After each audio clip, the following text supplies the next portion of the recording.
తెలుగు వచ్చా బాగా? వచ్చు. తెలుగు వచ్చి చదవడం వచ్చు. నేను దీనికోసం వెయిట్ చేస్తున్నాను.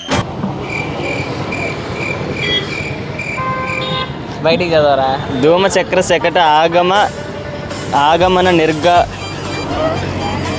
మనని వాత్సల్యము ఏం మాసలేవు. వాసస్థలము ముహూర్తము తం భంగ. ఎందు బ్రో ఇది ఇలా ఉంది? మళ్ళీ చదువు.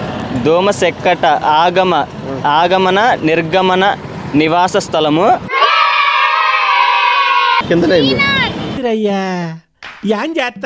కింద కాశ్మీర్ బ్రో. అస్సలు రావట్లే. ట్రై చేయి. ముహుర్ము ఏం బ్రో ఇది అసలు ఇలా ఉంది బ్రో. ట్రై చేయను. ఇది కింద ట్రై చేయను. పైది బాగానే ఉంది. కిందే పైదా. ధూమ చక్ర శకట ఆగమ నిర్గమ నివాస స్థలము ముహూర్ముర్లు తడభంగ. ముహూర్ముర్లు తడభంగ. అయిపోయిందా? అయిపోయింది. మధ్యలో ఎగిరిపోయింది. ఫస్ట్ ఎండ్ వచ్చింది.